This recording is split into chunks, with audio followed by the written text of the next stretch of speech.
Hi everybody. Today we're going to be talking about polar coordinates. Hopefully you've played with polar coordinates before a little bit. If not, I think maybe a good way to introduce it is again to mention one of the modes on your calculator. If you have the oh look, I've already got it in that.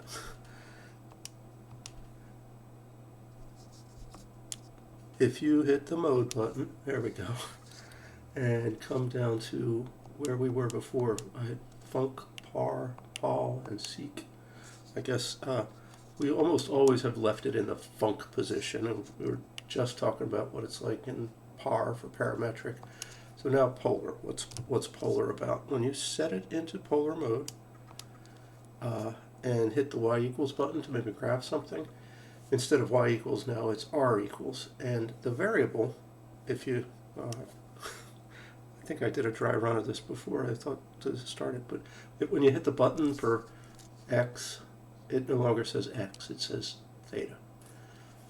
Um, you can plot things in this on the calculators where r is a function of theta. Now, how does that look? Well, let's do r equals theta. That's, if it was x and y, that'd be the straight line with a 45-degree angle, slope 1, right? But if we graph that in the r and theta things, we get a spiral.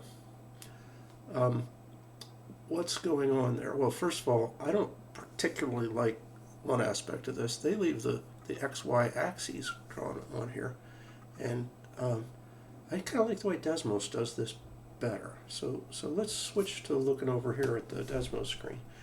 If you click on the wrench, one of the options is to change your grid from the square kind we're looking at to this other kind, concentric circles with radial lines. And am I in projector? Yeah, I might as well be in projector mode. Let's stay with radians too. All right, so this is really a good visualization of what polar coordinates mean. You're able to locate points in space, not just by their x and y coordinates. There's multiple systems, honestly, about how to locate a point, and the polar coordinate system is one of the more sensible ones. You pick a direction, that is, specify an angle. Like maybe you pick the direction pi over 3. That would be along this ray. And then you tell me a distance out. Maybe you go 7 units out, and there's the point. Ooh, I can't make. Here, let's see if I can click on it. A little problem with Desmos here too. If I tell it I wanted the point where the x coordinate was pi over 3 and the y and the other coordinate was, okay, wait a minute, it would be r and theta. So if I was trying to get this as r and theta, it would be 7 and pi over 3. And it didn't plot 7 and pi over 3, at least not in this system.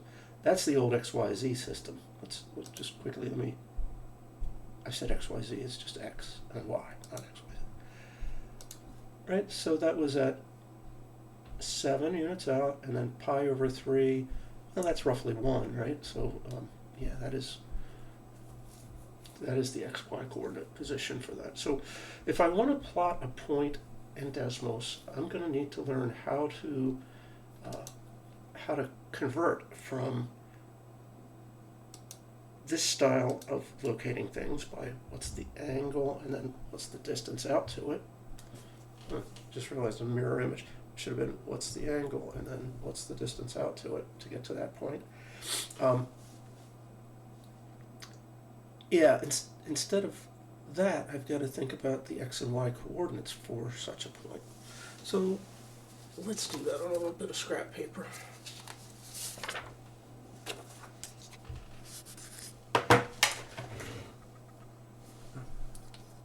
Too bright for the camera. There we go. If you are centered at the origin and you have a particular angle, theta, that you have in mind, and then some distance out along that ray, which we'll call r, and that locates a point, then you can specify the point's x and y coordinates by just thinking about the right triangle who has angle theta on it somewhere.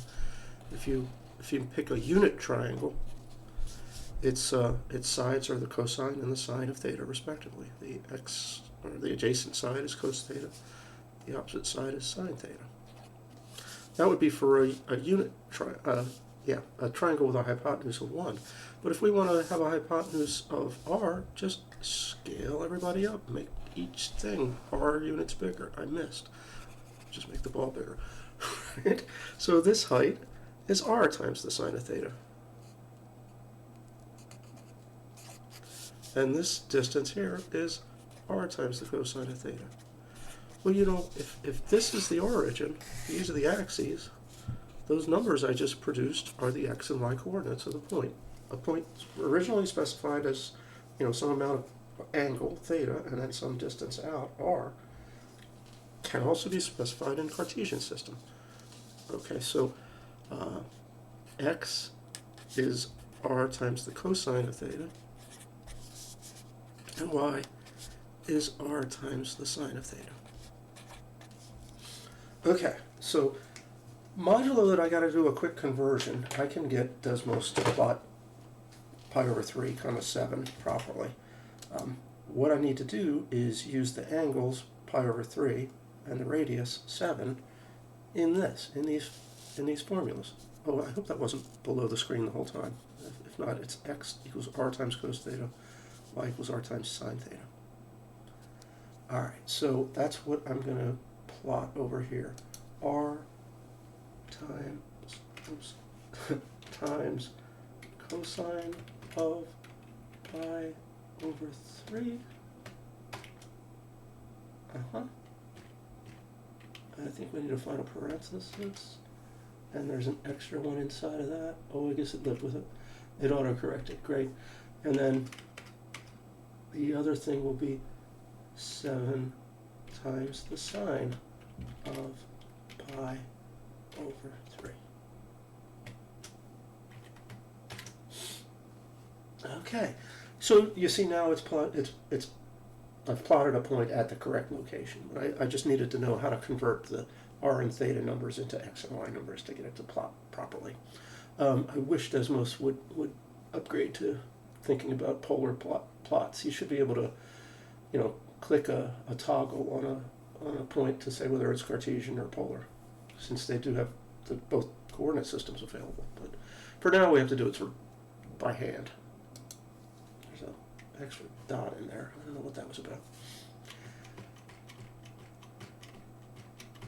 This is really bugging me that there's this extra set of parentheses in there that we don't need.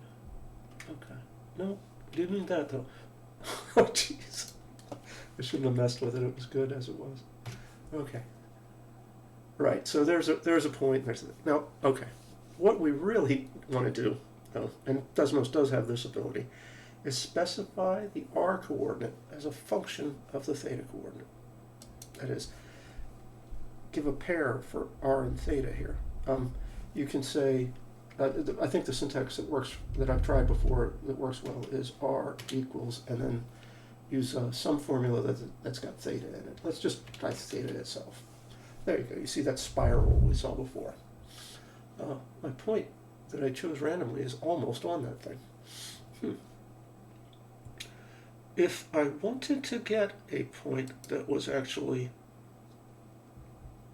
on that thing, I wonder if I can do this. Suppose I see. It won't. So if I want to get a moving point on this curve, just the way we did before, I'm going to need to pull the same trickery to make Desmos plot the thing. So I'm going to have to figure out the Cartesian coordinates of that polar point. So that's not so bad. If r is theta and theta is theta, we just use a as a variable.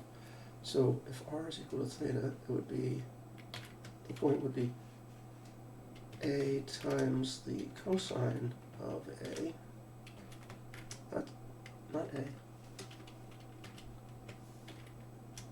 comma, a times the sine of a. And we'll add a slider for a, and I'll change the range on that slider so it goes from 0 to 12. All right. Then when a equals 0, that's theta equals 0. A here is a fill-in for theta. We're right there at the origin. That makes sense. And as we increase theta, we go flying out along that spiral. That was actually kind of fun to do.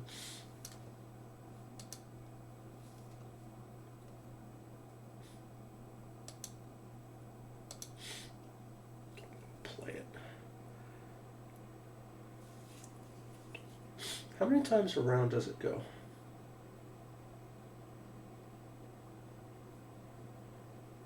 There's once. There's twice. And then it seemed like it went immediately back to the beginning. You could tell that from what I chose as the limits on A here. I went up to 12, which is about 2 times 2 pi. It's about, 2 pi is around 6. 12 is almost double of that. If I wanted to, we could zoom out a ways. I guess I need to take away this point since it's sort of just not doing anything for us. If I wanted to make 3 circuits of the circle while I'm running out there, I would need to put this around 18 and something. How about 18 and a half, I suppose.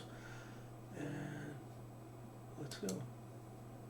1, 2, 3, and back to the beginning. Okay. I'm just playing now, so let me stop that. Sometimes you can get sort of surprising results out of Cartesian. Sorry, the appearance of something in Cartesian when you specify it in polar. So let's, for instance, replace theta with a cosine theta. You see what you got in there? It's a circle. Would you believe that r equals the cosine of theta is a circle? That seems crazy to me. Right, so I can change the plot so this point that we had in motion moves along the circle. I just want the a's out front, which were the r's in these two formulas over here, to become cosine thetas. Right? So we'll have cos of a there, and in the other term, instead of an a, we'll have cos of a. And then when a is 0, we're right there. And that's interesting. When the angle is 0, okay, that means that the direction we're choosing it corresponds to an angle of 0. In other words, it's the positive x-axis. So somewhere along that ray, we're going to plot a point whose radius is the cosine of 0. Well, the cosine of 0 is 1, so we're going to plot a point 1 unit out. If I want to make this bigger, I guess I could scale it up a little bit. Put a 3 on there. Oh, then I got to change all these. Darn it! Now I got to change the points too. Oops! Undo. Accidentally hit the X button there. There we go. Let's put a 3 on that. And now the point will move along the circle. Okay. What happens as the A value goes up a little bit is, we get to this point right here where I'm not right on it, but where we're going into the origin. And that's happening when the angle apparently is up at pi over 2, 90 degrees. But the radius has become the cosine of pi over 2. Okay. Cosine of pi over 2 is 0, so that makes sense. If I change this so that it goes from 0 to pi over 2 and play a movie of it. It was already done. Play a movie of it. We should go from there to the origin. Boom, and then start over. So this is just the range 0 to pi over 2. Well, that's only, a quarter of the circle. What's it going to look like when I go from, say, 0 to pi? Set that to 0. Change that to just pi.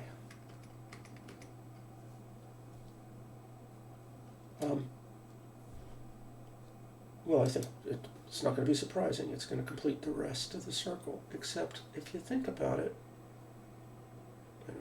I think I just want us to play once. play once. Go all the way around, there's pi over 2, and then pi, and we stop. Right. But that actually is really quite weird, because the rays that correspond to angles between pi over 2 and, am I going the wrong way? Pi over 2 and pi, they're out there in the second quadrant, right? They're pointing that way, and yet the plot is happening that way. So what is going on there? R can be negative. That's what's going on here. So if you think about the Cartesian plot of this R we're done, 3 times the cosine of theta, sure, for angles bigger than pi over 2, it goes into negative territory. So it's really kind of a weird notion. You've got to be thinking about, you orient yourself at an angle, you're looking that way, but then instead of pointing out a point in front of you, you go, well, let me get this thing back here. You know, that's the idea. I just hurt my shoulder doing that. All right, so yeah, for theta between pi over 2 and pi, you're pointing in this direction, but you're plotting a negative value. So this is a full rotation through that circle as we went from angle 0 to pi. That's interesting, isn't it? How far around the circle do we go if we make this 2 pi? Well, wait, I just changed the graph, not the thing we want to change, which is the animation.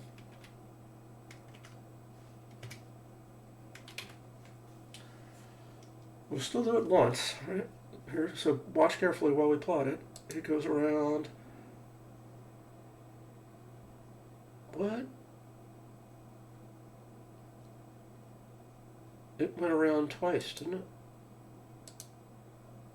Oh, you gotta start back at the beginning. It goes around once, twice. Yeah. Okay. The first time I did that, I don't think it did that. At least it didn't look like it to me. 1 time, 2 times. Cool. Yeah. So this circle we're drawing here, and it actually is a perfect circle, is a visualization of the half angle formula, because what's going on here is you go around that circle twice every time theta goes around its circle once. Right? If you go to 0 to 2 pi on theta, your position on that circle goes around 2 times. Well, there's an interesting geometry going on to that. When you realize that what the Cartesian coordinates of a circle like that would be, it's just a circle shifted over, right? So you can specify the Cartesian coordinates, and I think I'm going to not get into that too much because it's a little funky. There's a lot of interesting curves one can plot using polar coordinates. One thing that's troubling me right now is the function that business about having the negative stuff in negative territory. So I'm gonna change this so that the cosine graph, the radius is always positive. Oh no, what did I just do? Well, I got a shape, sometimes called a cardioid. Other people would say this is a nephroid. It looks more like a kidney than it does like a heart. Anyway, it's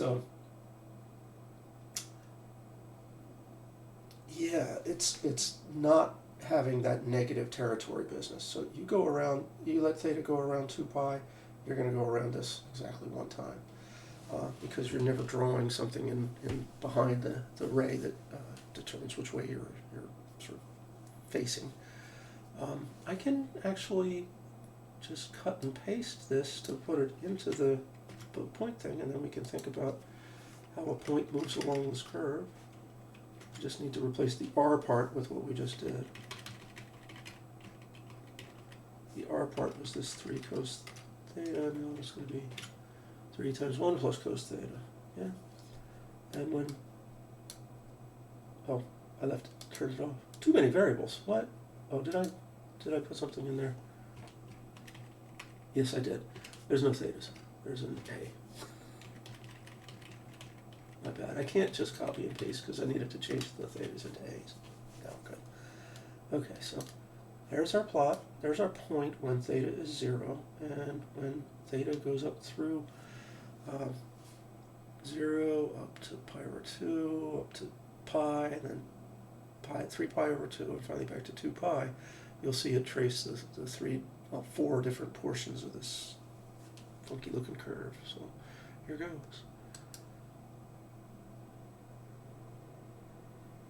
Right. Kind of neat.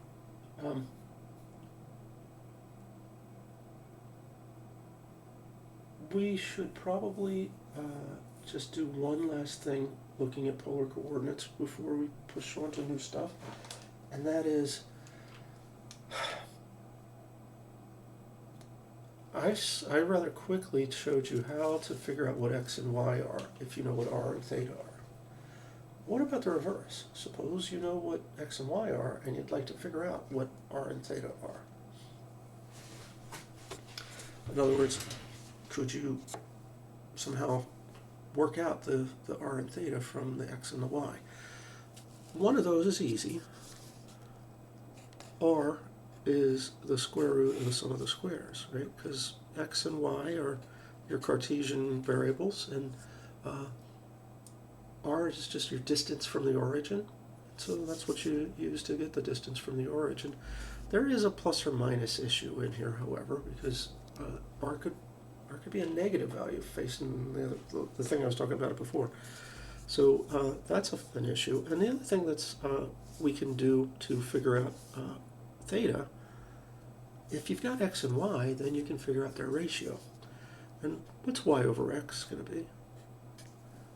If you're thinking about those as opposite side and adjacent side of a triangle, which probably is the way to think of it, this is the tangent of theta. Right? And so theta is equal to the arctangent.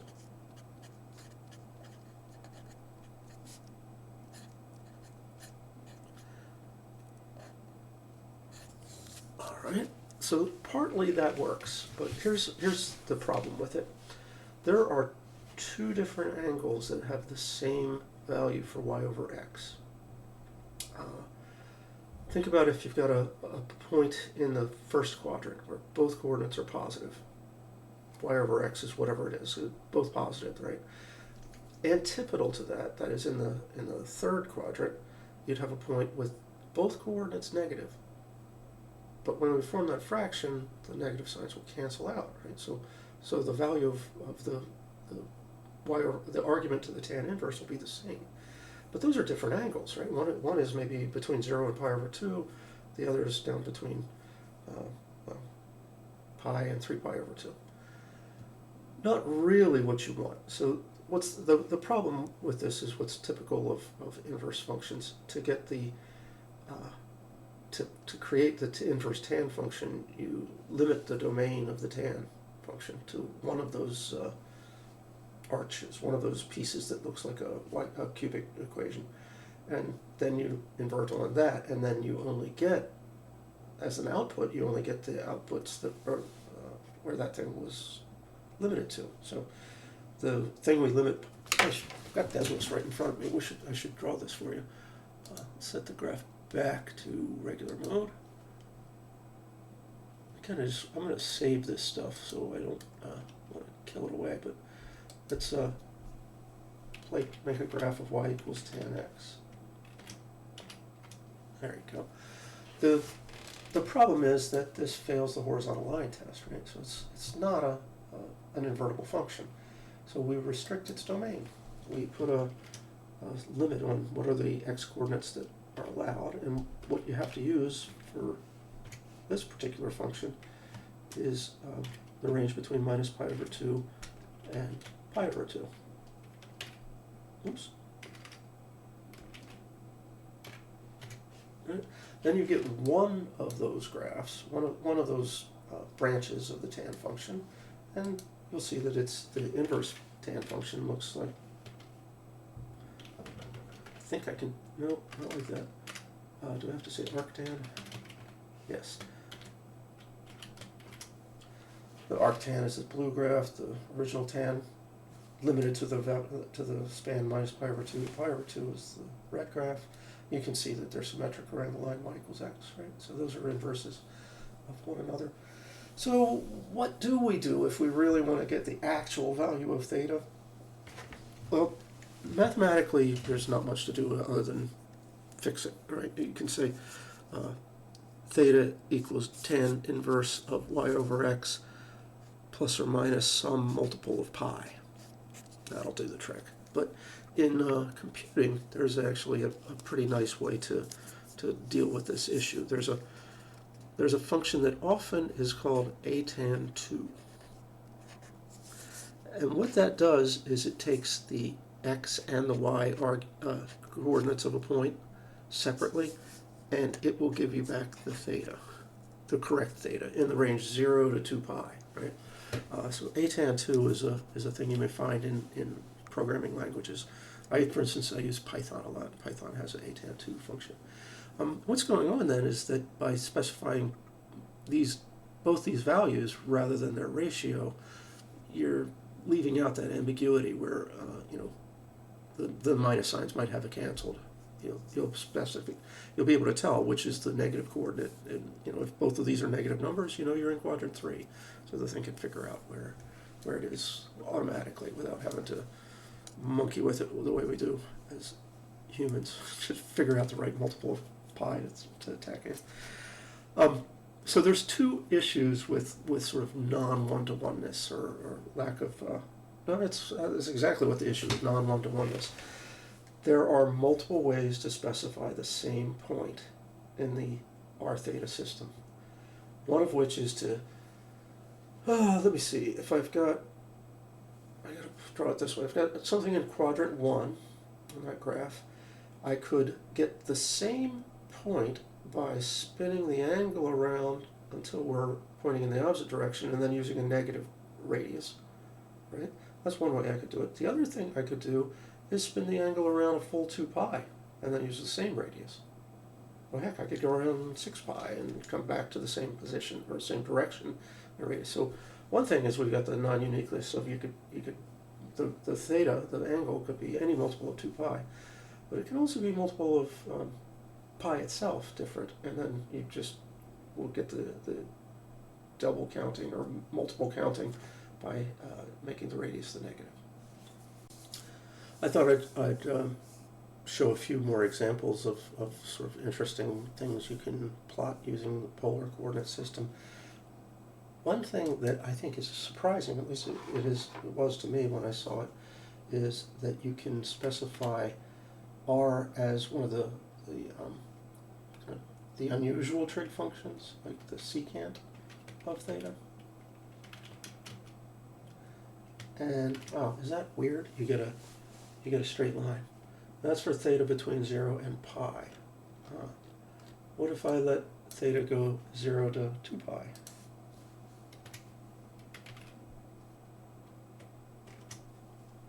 No difference. Why? 0 to pi is getting me this straight line. But 0 to 2 pi didn't change anything. Let me try a different span of values. Pi over 2 to positive, negative pi over 2 to positive pi over 2. Oh, still the same graph. How about if we go 0 to pi over 2? Aha, now we're somewhere. So do you see that 0 to pi over 2 gives us this ray that starts at 1 and goes straight up in the air? The part between minus pi over 2 and 0, let's look at that.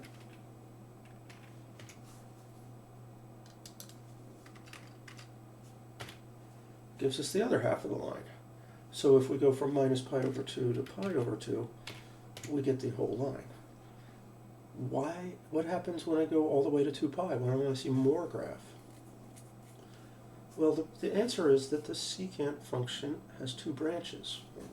Let's go back to a polar view for a sec.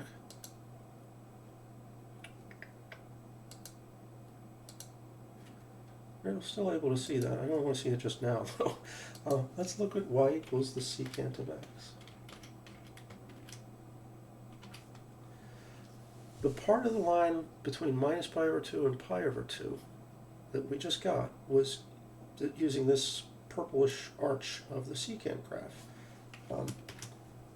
Between minus pi over 2 and pi over 2, the radius would be this amount, so it was in the positive direction.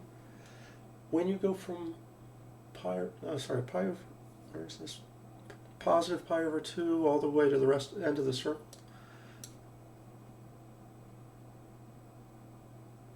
That's only 3 pi over 2. Well, anyway, when the coordinate is in the negative territory, when this y-coordinate is in the negative territory, what I'm saying is the radius is negative. Yeah.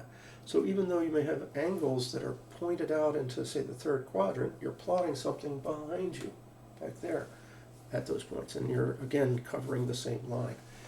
This would probably be best to look at by, again, showing the little moving point on the curve. So let me kill that one, or yeah, kill it completely, and go back to our polar view. That polar view thing just changes the way the grid is drawn. I guess it doesn't really change much else. But I want to plot a point that's moving on this curve. So r will be secant of theta. And remember how we did that before? We do r times cos theta, comma r times sine theta. So that'll be secant of the angle times cosine of the angle, comma, secant of the angle times sine of the angle. Yay. We'll add a slider for A. Whoops, it's unhappy with me. Did I do something wrong in there? Secant times cos theta, secant times sine. Oh, I left x in that one, sorry. Okay. And let's set this up so it goes 0 to 2 pi.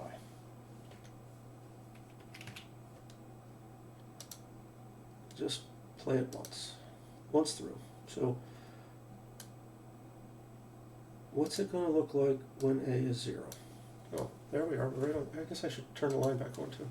We're right at the point 1, 0 on the origin. So that's theta equals 0. As I let theta go up towards 90 degrees, the point just moves up that line and goes off to infinity. Right? Because when you hit the 90 degrees, it's off to infinity. This kind of, I think, is a brilliant visualization. A lot of times we think about going off to infinity and then coming back in from the other side, from negative infinity. That's exactly what this line is going to do, or this point is going to do. Off the screen and back on from this side. And you notice that we drew that whole thing twice? We go up and off the screen and back to the origin, and then up and off the screen and back to the origin again.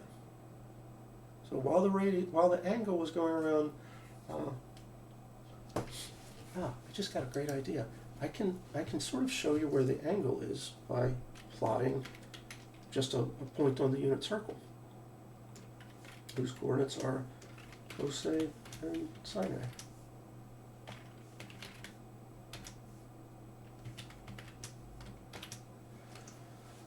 Awesome. Let's see how it looks. Oh, you gotta bring this guy back to here.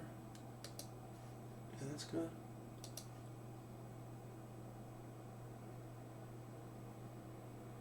That's kind of neat looking. So the blue point is just to indicate what direction we're thinking about moving in.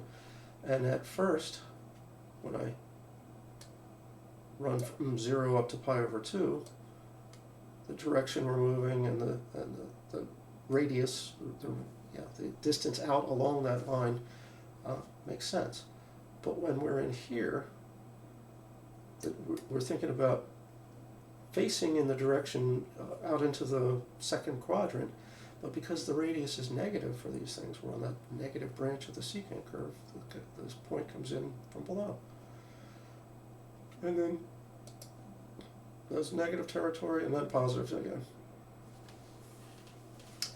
So, okay, so that's one weirdness. Now, if you wanted to create a line that wasn't just a vertical one, you could also use the cosecant function. And I'll just quickly show you what that looks like, horizontal line. What if you added those up?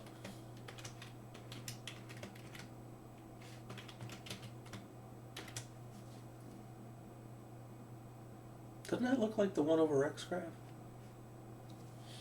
Kind of wasn't what I was expecting it to do.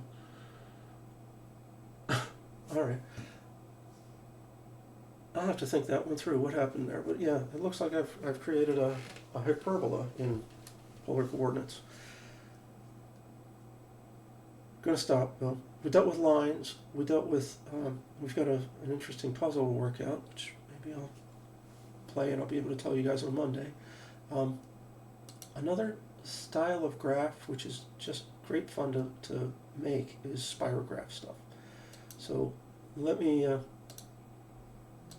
just start fresh here and give you an example of a spirograph graph. Let R be equal to some constant. Well, I'm going to make it be 3. Oh, yeah, so I guess if we didn't know that before, R equals 3 is a circle centered at the origin. Doesn't really depend on theta.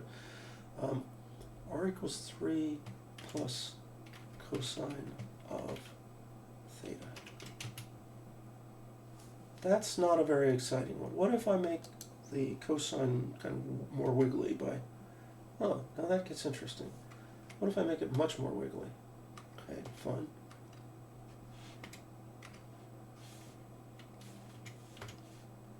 You can get all kinds of wiggly, spirally things going like that.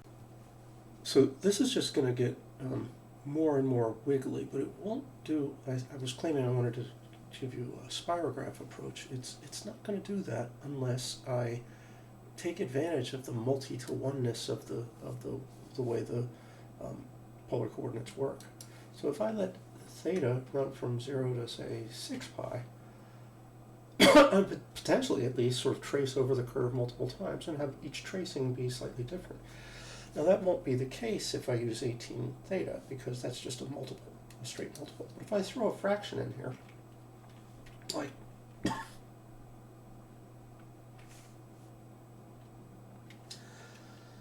I don't know, how about 18 fifths? Oh, okay. Then you get an interesting fraction. Now, I created a slider for the use here before. I wanted to replace the end of the slider, the end of the graph, with something that I can adjust with the slider. I guess I want the slider to be 0 to whatever.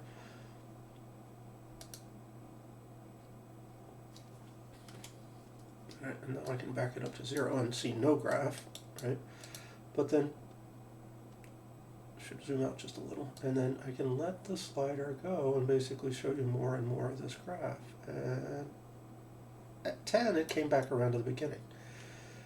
Why 10? Because I used 5 as the denominator here.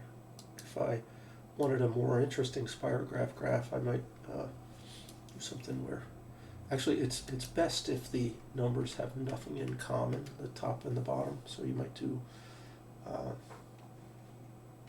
13 over 11 theta. But now I'm going to need k to go all the way up to 22.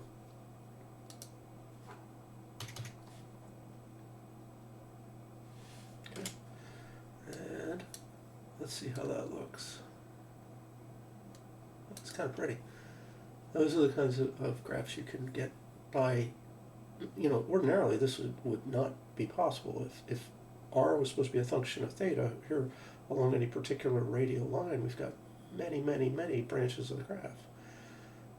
Because the polar coordinates cover the space multiple times, so infinitely often. In fact, you can take advantage of that to draw pretty cool looking things. All right, I think that's probably a good place for us to leave it, and I'll see you on Monday.